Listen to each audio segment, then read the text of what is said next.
गदाभरणम्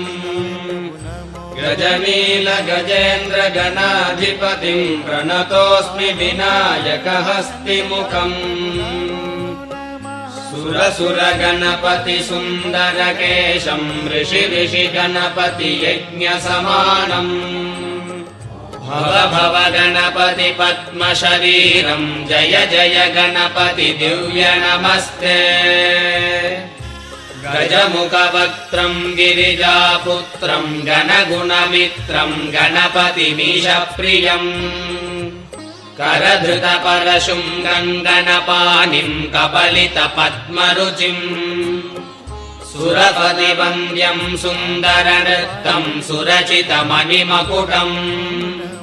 प्रणमत देहम् प्रकटिततालम् षड्गिरितालमिदम्